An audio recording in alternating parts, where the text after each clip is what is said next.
morning, or depending on when you're watching this, good afternoon, good evening, or good night. My name is Ross, and as always told out of Voice of Radio. And yesterday, I went and showed you the contents of this Charizard VMAX deck over in Japan. But I haven't showed you the Grimmsnarl VMAX deck. That seems a little bit rude. So let's have a chat about it now, shall we?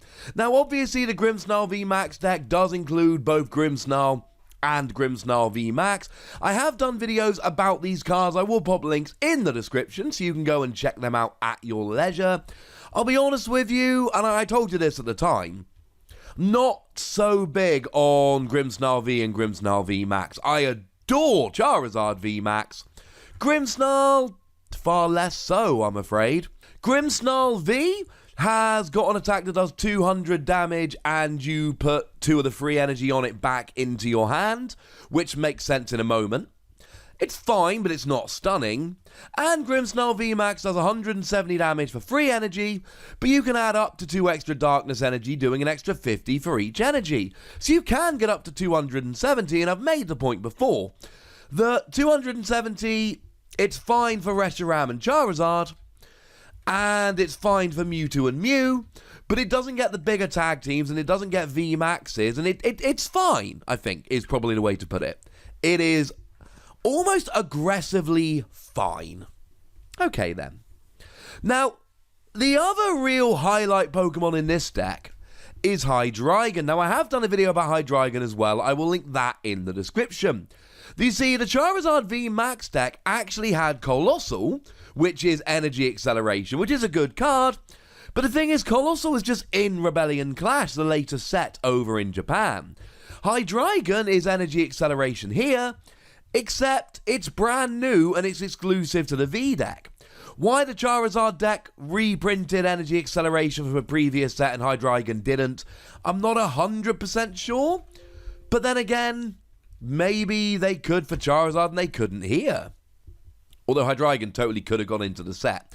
Anyway, it's got one of those abilities that lets you attach as much darkness energy as you like during your turn, like Magnezone.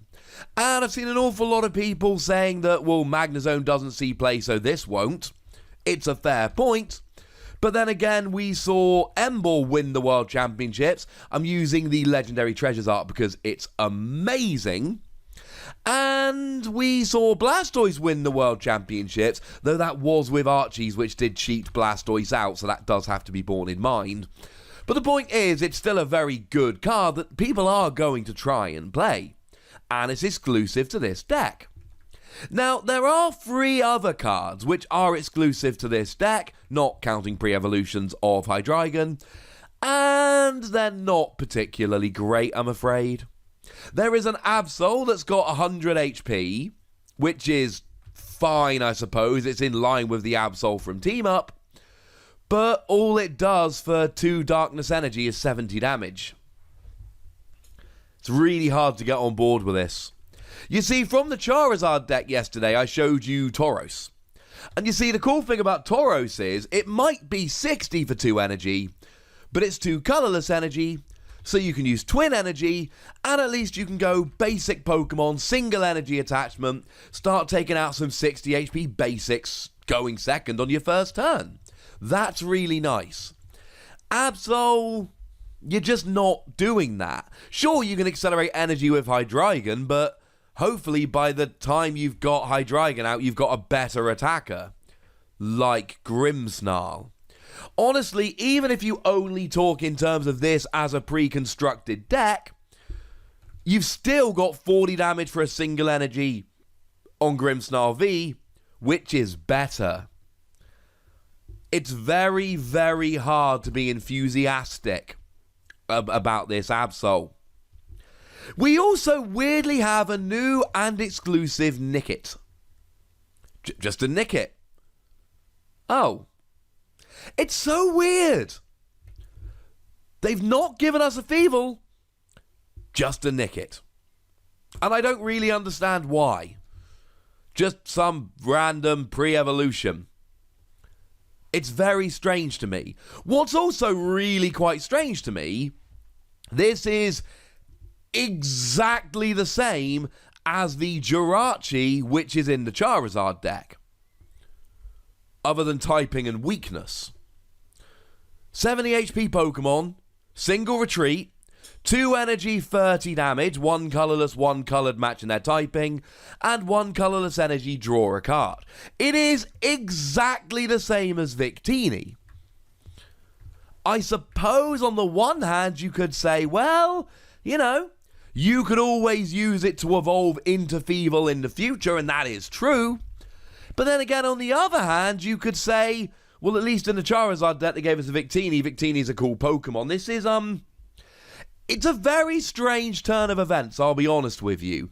To just give us some random evolution, or pre-evolution, and then to make it the same as a legendary Pokemon in the Charizard deck, it's weird.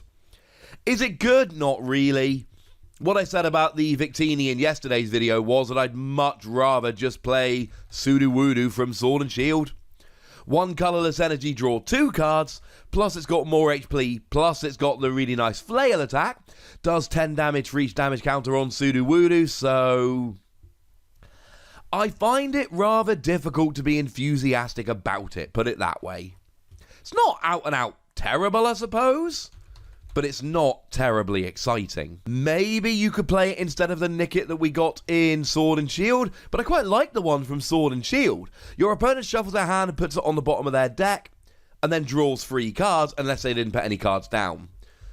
But that can be really nice for the, early game, putting your opponent down to a 3-card hand is better than Judge, so I don't even think this is better than the Nickit we've already got. That's a bad thing. But hey, there's a new Lugia. Everyone loves Lugia, right? And we got 130 HP, which is a pretty good start. And we got a retreat cost of 2, which gives you free retreat with Air Balloon, so that's looking pretty gosh darn nice. And then we've got a weakness to Lightning, which is not great. Stuff like Pikachu and Zekrom will get a 1-hit KO anyway. But then again, Lightning Pokemon have Electro Power, so basically any Lightning Pokemon can just get a much easier KO because of that. And the weakness. So that's not ideal if I'm honest with you, ladies and gentlemen. Resistant to fighting is quite nice, I'll give you that. But it's a colourless Pokemon, so no extra tricks or weakness or any of that. 1 energy, 30 damage. It's better than Nickit. Does 30 damage for 2 energy. So that's good, I suppose. 3 energy, 120, return an energy to your hand is fine. It's alright. 120 for free energy is okay. Twin energy is on the table. It's not an evolution Pokemon though, so triple acceleration energy isn't. And it's colourless, so in this deck you could use Hydreigon, but this would work with Welder, and it would work with Malamar, any energy acceleration, and you're only putting 1 energy back in your hand, and for decks that are playing stuff like Welder or Hydreigon, you can then attach that energy somewhere else. It's not terrible. I don't mind this Lugia. This is not a bad Lugia. It's just not a particularly good Lugia. I like it a lot more than I like Absol and Nickit, for what that's worth. But I don't think it's a particularly good Lugia. But you see, probably the coolest thing about this deck, and I said this about the Charizard deck as well, is that the supporter and trainer lineup generally is awesome. Now, it does bring us the introduction of Rotom Phone. Rotom Phone is a brand new card, which is coming out for the first time in this VMAX deck. And the other one. And Rotom Phone lets you look at the top 5 cards of your deck, find any card, and put it on top of your deck, and then shuffle the other cards back in. It's a one-sided hiker, but as an item card. Now, I've compared this to Trainer's Mail, and let's be clear, right? Trainer's Mail, you put a card directly into your hand, you don't have to draw it, whereas with Rotom Phone you do, though Oranguru is amazing and that will help you out nicely. But I understand you don't put the card in your hand. I get that entirely. But I also understand that Trainer's Mail was a really good card that gave you a trainer from the top 4 cards. This gives you anything from the top 5 cards. Yes, you've got to have a draw engine as well. And Oranguru, you've got to put a card on top of your deck as well to maybe play Sawsbuck. Or anything else that can draw you a card. My point is, it's a good consistency card. I really like it, and it's being introduced in these decks. Outside of that, we've got Quick Ball and Evolution Incense, probably the 2 best Pokemon search cards we've got at the moment. Quick Ball for your basics, Evolution Incense for your evolutions. And then in terms of supporters, we've got Professor Magnolia, one of the two best supporters we've got in the game at the moment. Discard your hand, draw 7, it's nuts. And the other best supporter we've got in the game at the moment is Cynthia. Shoving your hand into your deck, draw 6 cards. You get that as well. Plus, you get Pokegear 3.0 to try and find those supporters. That's quite good. Now, you do get Hop. And Hop is just your average generic draw 3 cards. It's not particularly good. But at least it is brand new artwork, which is significantly better than the old artwork. So there's something to hang your hat on. And you actually get Sonia as well. And Sonia's a really nice card. You search your deck for 2 basic Pokemon or 2 basic energy and put them into your hand. It's a really good card that you should expect to see a bunch of play, and it's coming in this deck as well. And between Cynthia, Professor Magnolia and Sonia, you've got a really, really nice supporter lineup that can go into a competitive deck, especially with Pokegear. We've then got Rare Candy, which is pretty important given the fact that you're playing a Stage 2 deck. We've got Switch, which admittedly isn't exactly some amazing card, and we've had it since the base set, but it's still a good card that sees a lot of play in a lot of different decks, so that's quite nice. We got Pokemon Catcher that was reprinted in Sword and Shield, lets you flip a coin and get automatic gusting on our heads. That's pretty gosh darn good. And we've got Reset Stamp. Your opponent shuffles a hand into their deck and draws a number of cards equal to their remaining prizes, which is a 1 or 2 of in like every deck right now. This is a really good deck. We don't get structure decks, starter decks, pre-made decks, call them what you will, of this caliber outside of Japan. Not only do they introduce a new Pokemon V and VMAX that can only be gotten in the deck, they also give you a brand new Stage 2 of a really nice ability, a couple of other exclusive cards, though the fact that I didn't do a video on any of the 3 of them should tell you that I'm not that enamored with them, but it's still cool that they're coming. But honestly, the best part about this is the trainer lineup. Imagine going to be able to buy a starter deck, and you get a couple copies of Quick Ball, and Evolution Incense, and Cynthia, and Professor Magnolia, and Sonia, and Pokegear, and Reset Stamp, and Rare Candy, and Pokemon Catcher. Oh yeah, and a really good new consistent item card as well. Yeah, that's literally a reality in Japan. These decks are nuts.